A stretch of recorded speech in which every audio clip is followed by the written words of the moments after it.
Hello everyone, this is Editing Aavak here with a bit of a forward as I think this series in particular is going to need one. Cogmind is a fantastically deep and wonderful experience, but as with many roguelikes, it is very information dense. So this first episode you can consider as a bit of an episode 0. If you already know the game, you can happily skip this episode. We're going to spend the entire 50 odd minutes sat here in the first cave just talking through the interface.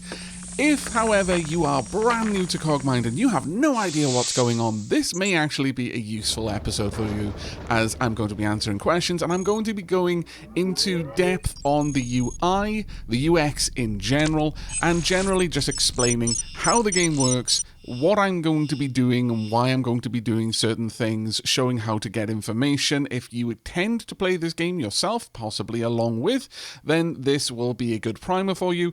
But even if you just intend to watch, this will probably sit you in good stead for the rest of the series, where you're going to understand why I'm doing things or how I'm doing them without me having to go into this level of depth ever again. Though I will say, I do spend the first episode or two generally tutorializing what I'm doing before I start to hit my stride and assume that everyone watching kind of knows what I'm doing, why I'm doing it, or at least in terms of just gathering information around the game. But that is going to be all from me from the future. I hope you're going to enjoy, and whether you do decide to watch this episode or not, if you are excited to see Cogmind here on the channel, then do consider massaging those lovely buttons down below to help Saint Algorithmus understand that you may not be watching this video, but you are excited for the series. Either way, thank you very much, and I will hand you off to my past self. Take care. We are this little character down here, the Cogmind. We are a bot. Currently, we have no things attached to us. This is a game in which we will scavenge parts. As you can see, the game world already starts with a bunch of parts we can scavenge. We are also, there's a load of information in here, like oodles of information. There is an incredibly detailed story. I think there are 9 different endings in the game. I think, somewhere around there. You can do all sorts of things, from just fighting regular bots. Like, generally, if they're green, they are civilian bots. Yellows and up into the sort of reds are combat bots. Some of them will be allies. Most of them will be hostiles. There are different factions in the game. We are currently at the lowest part of the map. We've got no root data. We're basically at the very bottom of a massive underground facility. There is a really detailed story in this game that you uncover over time through multiple runs. Some of that information I've already got, so we will encounter, like, within the game, as we're walking around, there'll be, like, terminal entries. Like, we'll go up to terminals, hack in, and we might be able to pull data out.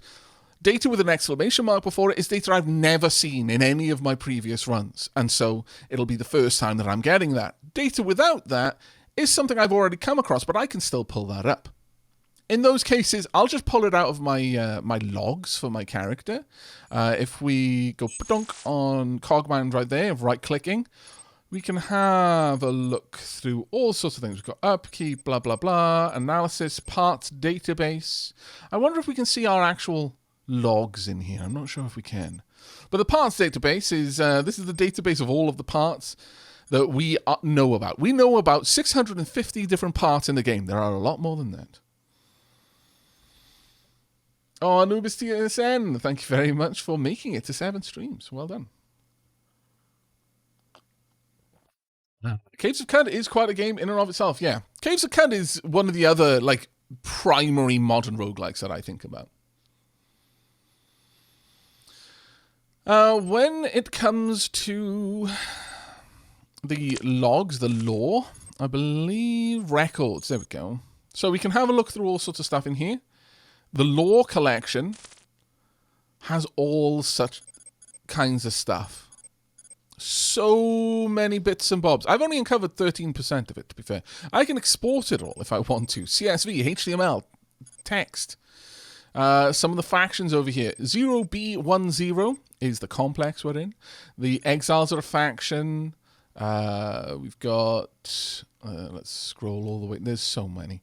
Imprinter, Revision 17, Zion. And there are like hidden factions as well. There's so much to this game. A single run won't see everything. It'll never see everything. Even if you know what you're looking for, certain things will lock you out of certain other branches in a single run.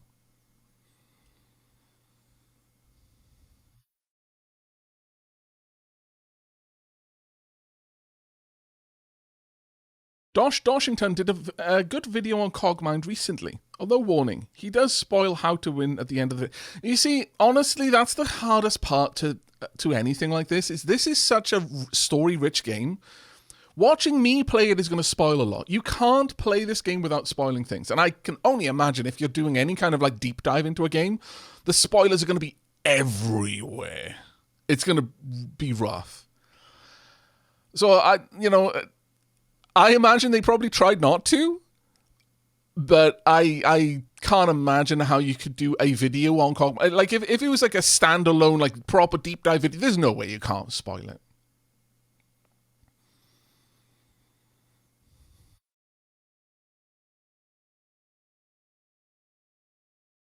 But, along with that, we've also got the gallery collection.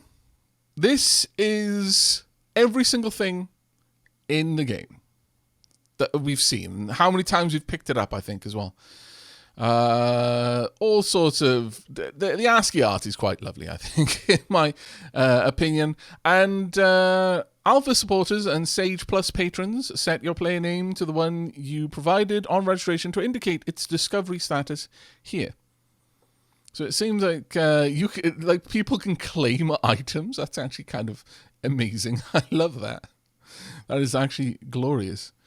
Beam rifle, all sorts of... There's so much stuff. Again, I'm just giving you an overview of how much there is to this game. This game is super deep.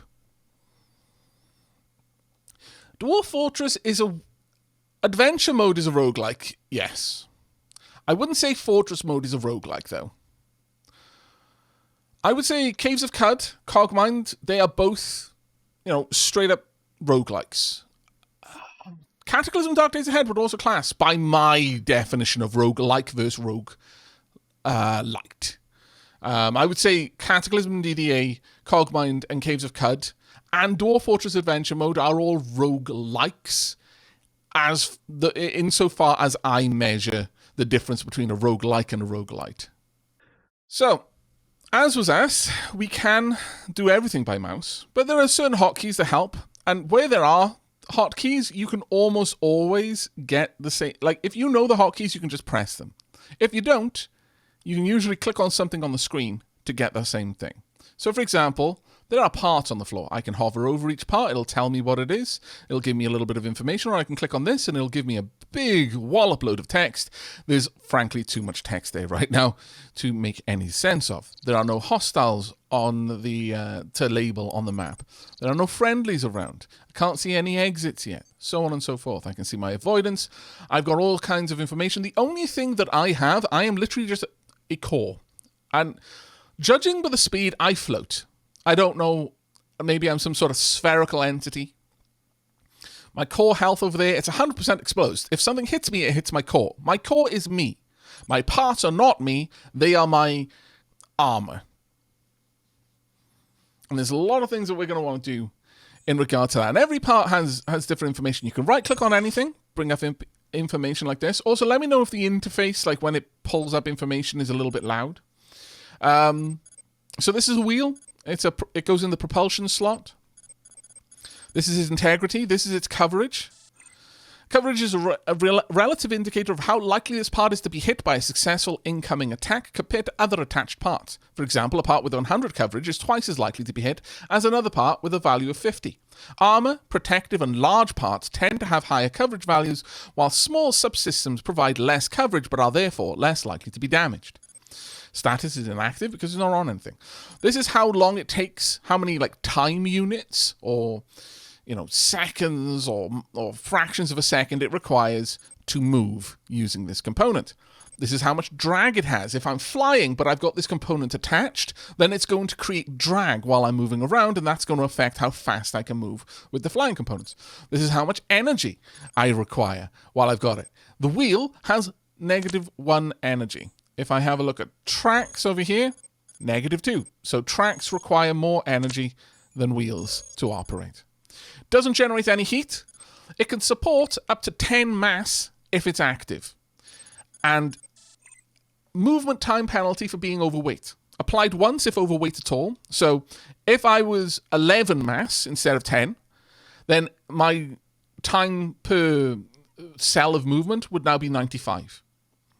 If I was 12 mass, it would still be 95. Penalty values for multiple different propulsion, from multiple different propulsion modules are averaged for calculation purposes. Further exceeding the mass support limit gradually continues to reduce speed depending on the amount of excess mass. But one thing you'll notice with wheels over treads, and this is probably one of the biggest things to point out right early on. How long has this been going? Just checking how long it took Twitch to notify me. You're basically here at the start. We started 44 minutes ago, and we are only now getting to talking about the game. We just had a bit of a preamble, you know? Also, Ghost Smoke. I love that emote combination, my lord. But welcome, Kelly Green. Right, so treads, massive integrity. So integrity is basically how much damage it can sustain. Get a little bit of ASCII art over there. Coverage is 120. They're over twice as likely to be the thing to be hit other than a wheel, which is quite nice. Can you have rocket thrusters to move? Yeah, you can have VTOL, hover units, flight unit, experimental. You can have legs. You're not stuck with just two. You can have more components over time. Wolfus Wolf, thank you very much for the subscription. That's really kind of you. Thank you very much, mate. I hope you will enjoy your robe and the other various emotes you now have. 4-legged hound robot. Yeah, no, absolutely. You could be a 10-legged hound robot if you really want to be. Well, I mean, I guess you might not be a hound robot, then you'd be some sort of eldritch monstrosity robot, but nevertheless. But as you can see, this requires, just as standard, twice as much time to move than the wheel, at only 80. It has enormous drag compared to the wheel as well. 20 versus 5. It generates heat. Having this takes twice as much energy, takes twice as long to move around, is enormous. If I've just got this attached in a propulsion slot, but I am not using it, it's not active, and instead I'm using like VTOL thrusters or something like that, this adds enormous drag to the chassis of the bot. But it can support 20 weight, so twice as much weight. But the second I go over that, the second I go to 21 mass, this is now taking 3 times as long to move around, rather than twice as long versus a wheel. Whereas a wheel, when it goes over mass, it's a much lower penalty. Are there any legs here? Yes, there's an aluminium leg over here. So that one's also supports the same amount as a wheel. Takes longer to move around. Same energy and stuff as the tracks. Not as good coverage, but better than a wheel. Likewise, very high penalty. But each component might have some special things. A wheel does not. Tracks do. 5% chance to crush robots when ramming into them. You cannot crush targets of large or greater size, or those with more than 50 core integrity. So, I guess, myself, I've got 250 core integrity, so I can't be crushed. But this stacks, but it's capped at 35%.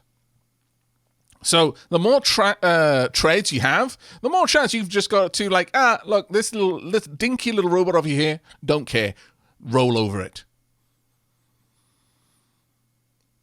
It doesn't say of anything of a diminishing return, so it is probably literally you can have 7 tank trades and you can just roll over things. These are light treads, though. Light treads, -1 recoil from each weapon and immunity to knockback. I can't be knocked backwards while I'm equipped with treads. Tank bot, indeed. Yeah, you can't be crushed by light treads. That's true. If you can have larger treads, and they probably have larger crush values. But then legs have their own things going on. Each active leg slot provides a 20% chance to kick non-huge targets out of the way. Non-huge, so large ones could be kicked. Moving on legs also confers the running state, which increases evasion but decreases accuracy by 5% per level of momentum up to 3. So potentially you could have an extra 15% chance to dodge being shot at if you've run for 3 tiles while someone is shooting at you.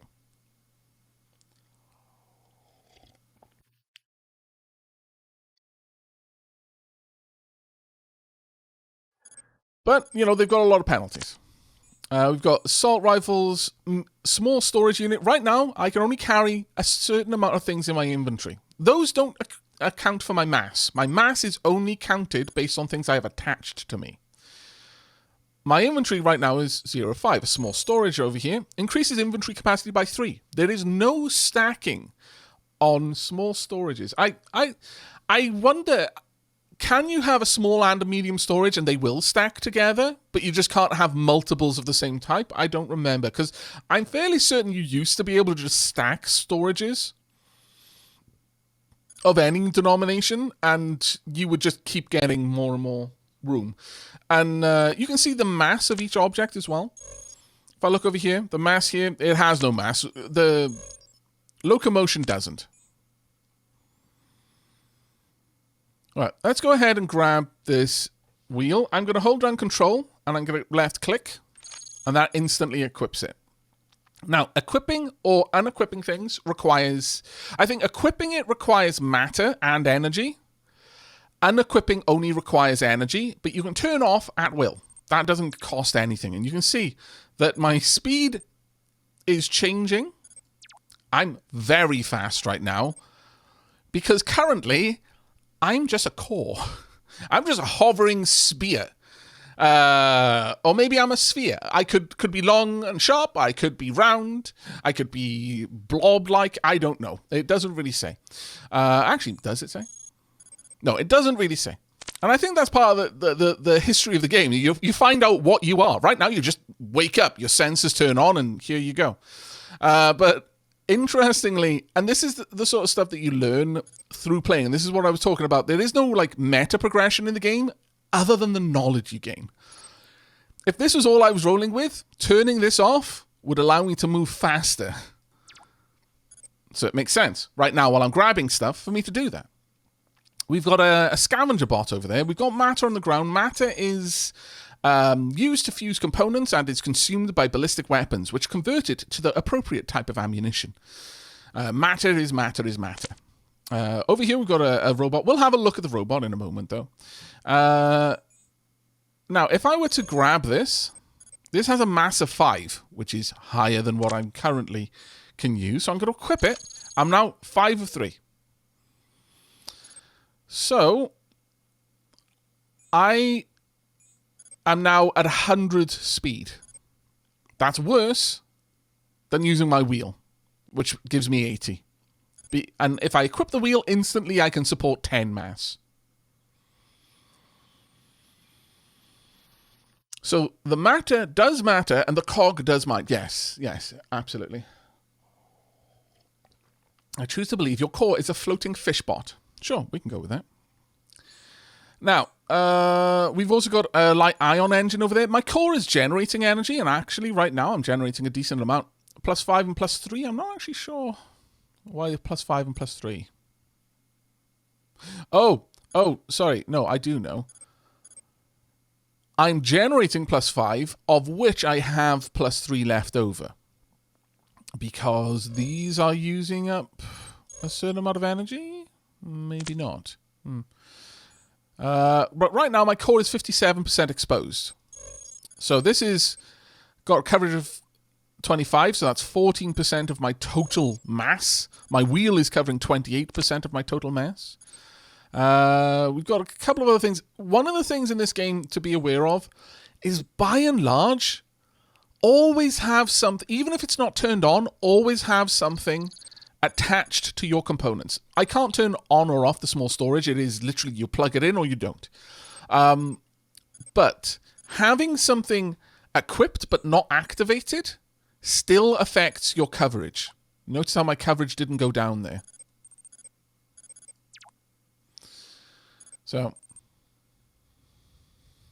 I would say he's a sentient bowling ball. My headcanon is that you are, in fact, a brain in a jar. A lot of people with headcanon. I demand Pixar. It didn't happen with this one. I expect to see some very creative doodles in the Dapper Discord by the end of the night. But to illustrate that, I'm going to pick up these treads. I'm going to use Control-Click. Now, that's switched me over to tread use. Alert. I have got low matter now. So it's letting me know, hey, this is bad times. +5, +6. I'm 33% exposed. I can turn that off. Still the same thing.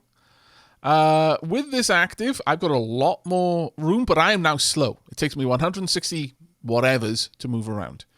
But I'm going to use the wheel instead, and I can only have one form of propulsion active. But I can have multiple types. Like I could have a wheel and an armored wheel and a compact wheel, and they could all be there, but I can only have one type of propulsion active.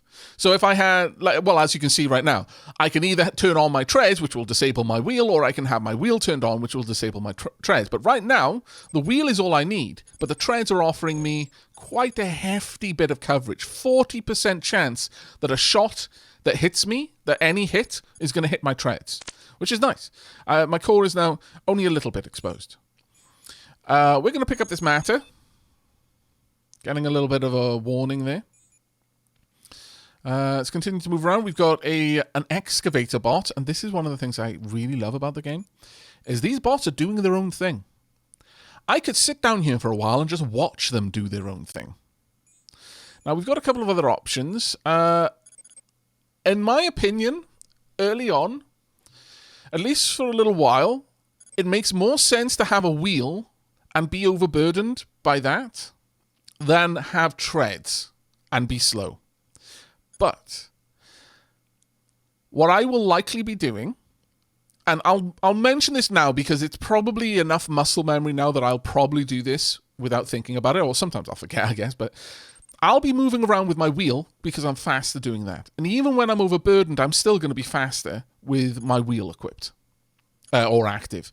But if I get into a fight, I will instantly switch over to my treads. So you can imagine this, the chassis that's just some sort of arm lift, just disconnecting the wheel from the ground, or rather in this case lowering the treads onto the ground and then tucking the wheel up underneath. And now I'm connected to the ground by treads. I can't be pushed out of the way because, again, immune to knockback. So the treads are my combat. They not only help to protect my core from taking damage, they also prevent me from getting pushed around by bigger bots. Aavak bots, roll out. Indeed. Kind of like some anime mechs, walking around but changing to skate mode to be faster when not in combat. Exactly. Yes, that is exactly it. Now, I can pick up all sorts of things. I'm picking up a spare set of treads. Makes sense because, again, this is the most likely thing on my bot right now to get damaged. I've got a small laser, I've got a light assault rifle, and I've got an EMP Pulse Gun. Honestly, I'm not a big fan of lasers, but I'll quickly show you some of the details. So small laser, it's an energy gun. You can get all kinds of information. It goes into the slot weapon. It's mass, rating. All other things being equal, pick the thing with the highest rating, generally. Integrity is pretty nice. Of these weapons, I'm probably going to pick up the EM Pulse and the assault rifle, but I'm going to go over what the small laser is, just for anyone who's interested. It's got a range of 12. It takes 8 energy to fire. It generates 40 heat. You may have noticed that I have a heat rating, and I also have a cooling rating. That is going to be the... you can impact that, but my natural cooling is actually quite robust. Certainly for a small laser, it's more than enough. Damage type is 10 to 12. Damage amount. The type of damage is thermal. Thermal weapons generally have a shorter effective range, but benefit from a more easily predictable damage potential. So it's only 2 points of damage between the minimum and the maximal. And little or no recoil. Thermal damage also generally transfers heat to the target and may cause meltdowns in hot enough targets. It'll transfer, so for 8 energy and 40 heat, I can heat my enemy up by 25, whilst also doing 10 to 12 damage. It's got no disruption, The chances projectile may temporarily disable an active part on impact. If a robot core is struck, there is half this chance the entire robot may be disabled. Penetration, it's got no penetration to speak of. Chances projectile may penetrate each consecutive object it hits. For example, 100, 80, 50 may pass through up to 3 objects with a 100% chance for the first, followed by an 80% and then a 50% for the remaining 2. Huge robots count as a single object for penetration purposes. A chance of doing critical, and also what kind of critical, like what the effect of a critical hit would be. And then salvage. Now, this is one that I will be paying close attention to. And this is probably the biggest exception that proves the rule of if all other things are equal, pick the thing with the highest rating, is that there are quite a few weapons that I have found while playing this game that have a higher rating, but have a negative salvage modifier. Amount by which the salvage potential of a given robot is affected each time shot by a projectile from this weapon. While usually negative, reducing the amount of usable salvage, some special weapons may increase salvage by disabling a robot with minimal collateral damage. Depending on the run, because this is kind of like a lot of deck builder roguelikes, where you don't necessarily start out with a specific build in mind, and in effect, you decide what your build is going to be based on what you find in the early game. Your build is dictated by what you first find. This game is very much a symbol of that. But in most runs, I will try to have a positive salvage. No effort whatsoever. Welcome, first and foremost. Hi, welcome to the chat. Secondly, love the name. Wow. That is so perfect. Hello, what is Cogmind? A sci-fi roguelike. But if we were to have a look at the EMP Pulse Gun, this is why I was going to go for the EMP Pulse Gun over the... well, there are some other negatives here, but integrity is lower, coverage is much higher, so it's both weaker, it'll take less shots to destroy, but is also more likely to be hit. Sad. Higher mass, range is longer, more energy is required, same heat is generated, same damage is generated. The type is electromagnetic. Electromagnetic weapons have less of an impact on integrity, but are capable of corrupting a target's computer systems. Anywhere from 50 to 150% of the damage done is also applied as system corruption. Cogmind is less susceptible to EM-caused corruption, but it still has a damage percent chance to suffer 1 point of system corruption per hit. EM weapons are dangerous. You don't want to be corrupt. We will almost certainly get corrupt at some point during this run, to certain degrees. You don't have to worry until it gets, up to 30, 40, then it's really nasty. But even 1% of corruption is annoying, because it does exactly what corruption you might think it would do in a computer system. My scanners will be giving me false positives and all kinds of shenanigans. Good morning, Leafin. How you doing, mate? Boreta.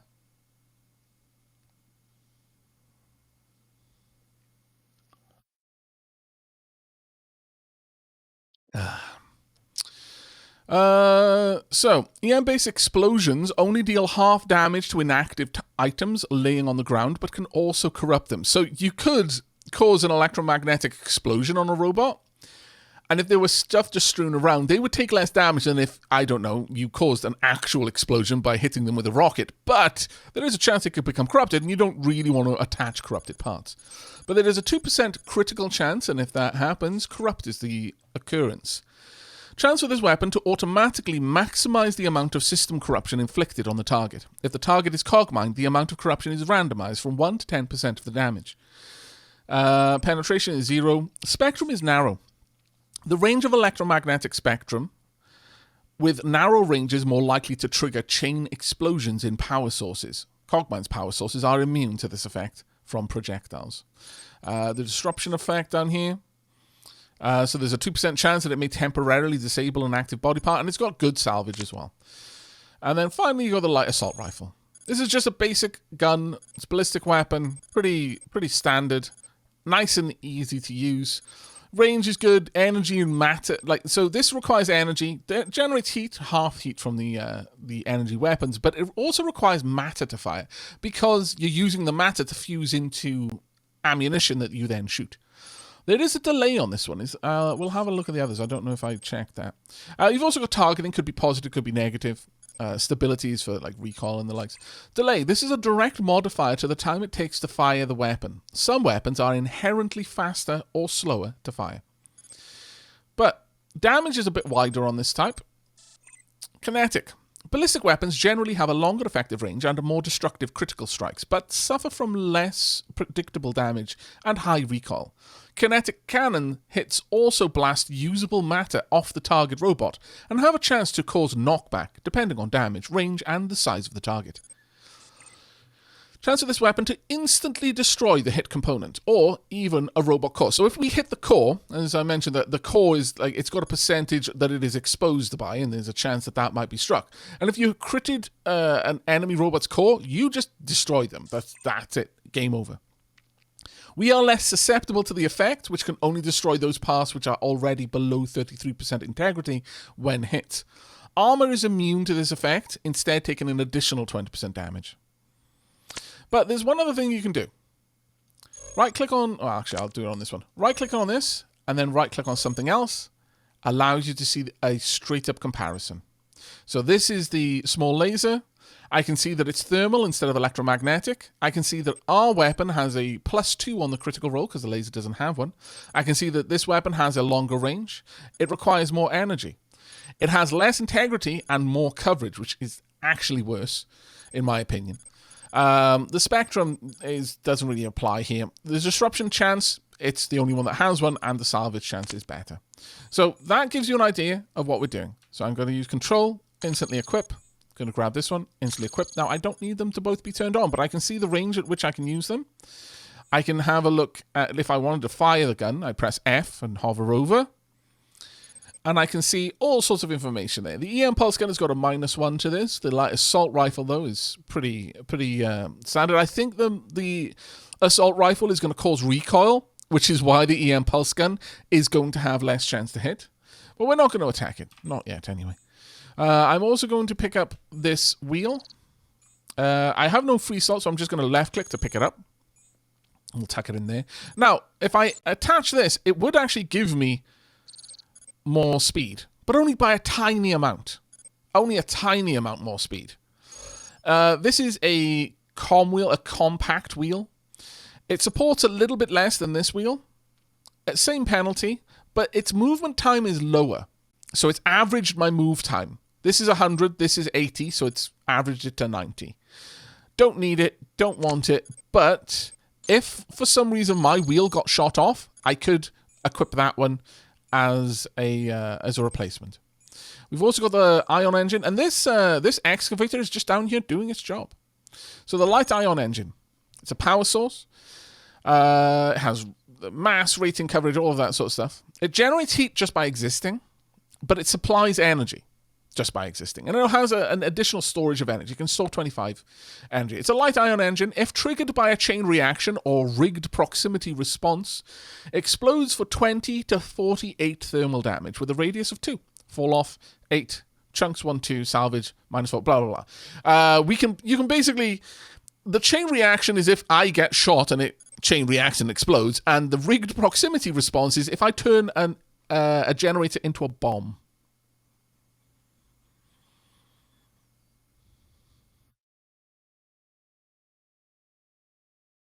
Hey, Guthan. How are you doing? Oh, Guthan?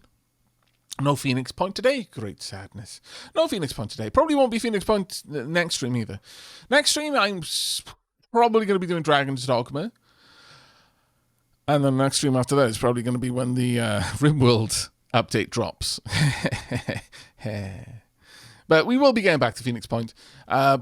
Before I finish uploading hopefully before I have uploaded the last of the VODs from the last stream over onto Aavak After Hours.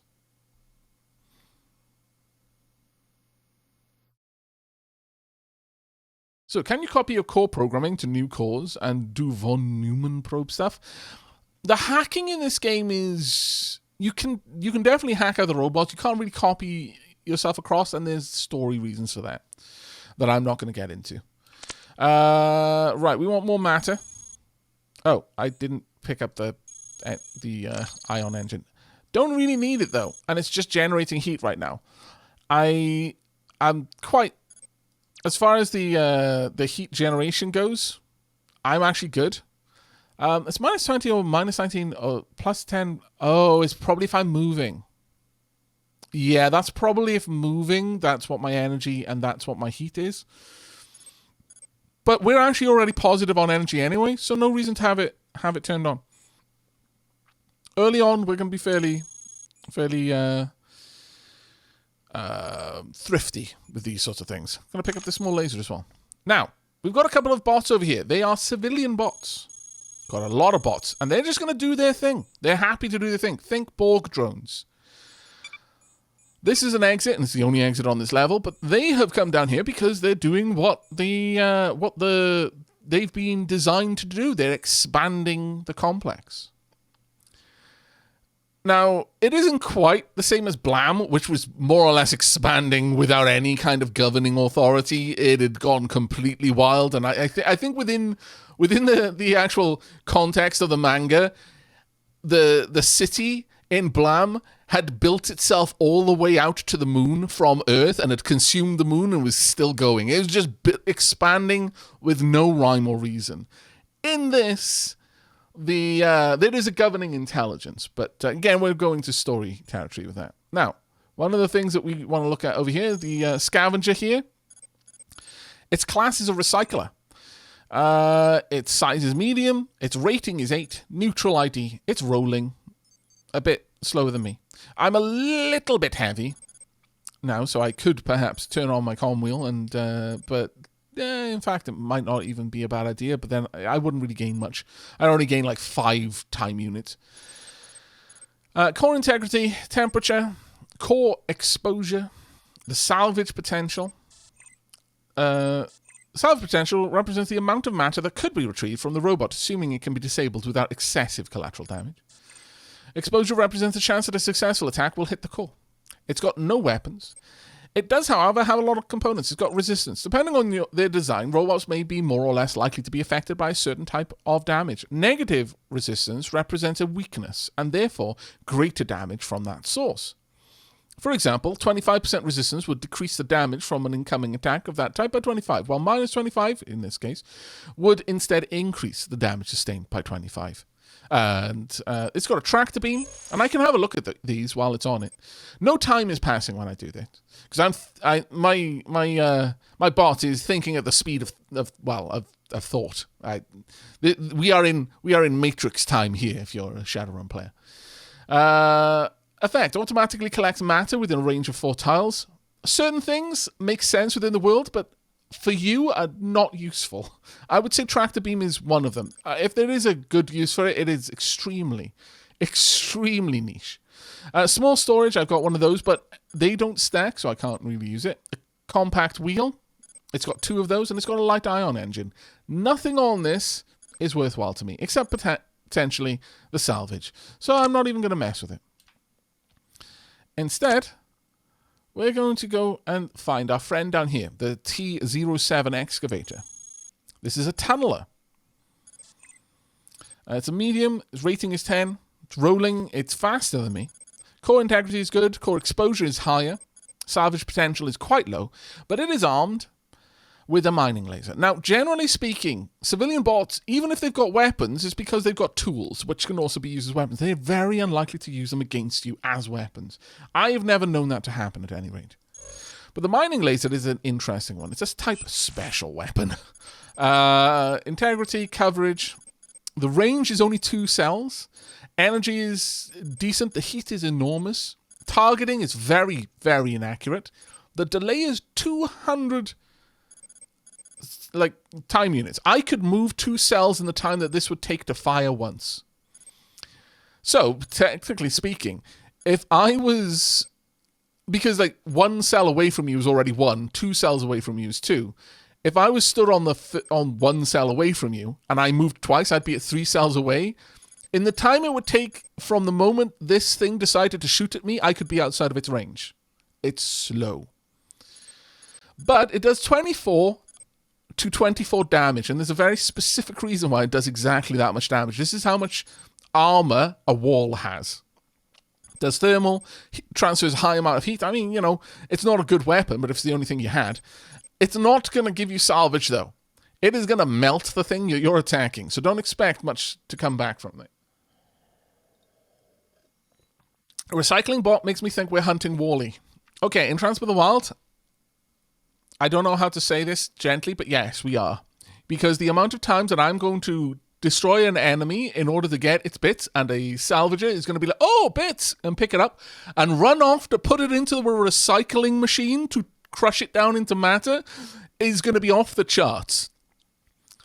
If I'm collecting parts from other robots and a scavenger shows up at the edge of my vision, I'm going to shoot it. Because if nothing else, and I miss, it'll run away. Away from my loot, which it is not allowed to steal. Wall-E is annoying in this game. But that's a mining laser. It's got wheels, which I would actually like instead of my compact wheels. Now, just bear in mind, we're taking a lot of time to look at this. I realize that if you've played the game before, you're like, oh my god, you haven't even got off the first level. This is because I suspect there's quite a few people in here right now who haven't ever played the game, and I'm trying to show you stuff as it's coming up, so we don't have to stop in the middle of an actual fight to go over all of this. I might still do it once or twice, just to kind of show what information informs my battle strategy. But once we've moved on a little bit, I'm just going to be saying, we're going to take this person out, and you'll understand why I'm switching to different weapons at that point. Balao! Damn it. Can we not tame a Wall-E? Yes, we can, actually, but there's difficulties in that. Yeah. Okay, I'm not going to go into the explaining of how the hacking works or why, but I'm just going to say, if I want to tame a Wall-E, I probably have to raid a garrison full of grenade-toting trooper bots and full wall-to-wall with shock traps and shotgun-wielding or assault rifle-wielding robots just for the right to take over a Wall-E. It is extremely low priority. Okay? Very low. Very, very low. There are, however, quite a few bosses I will try and take over. This one has an improved terrain scanner. Enables terrain scanning up to a distance of 16 tiles away once per turn. It'll scan one tile of terrain that I can't see and tell me what it is. So it's kind of cool. Not super useful. But it does have a seismic detector. Enables real-time seismic detection and analysis up to a distance of 22 tiles. Costs 1 energy while active. It doesn't stack. But if something is touching the ground, or in some way causing a rumble in the ground, I'll be able to detect it by having this equipped.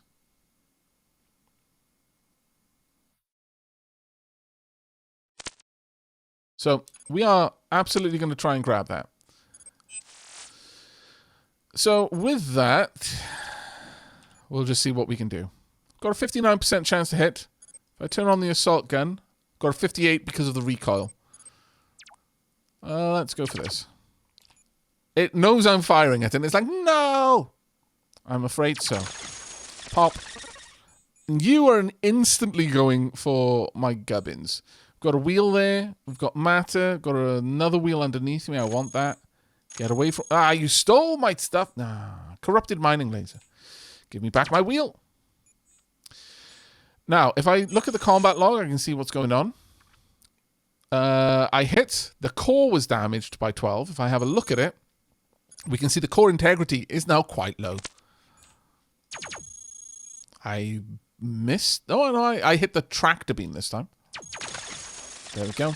Core damage, 12. It is gone. You could have been fine. I would have let you go, but instead you had to try and steal my stuff. You scoundrel. Pick up the other light ion engine. Having spares is extremely important in this game. But I still want the seismic scanner.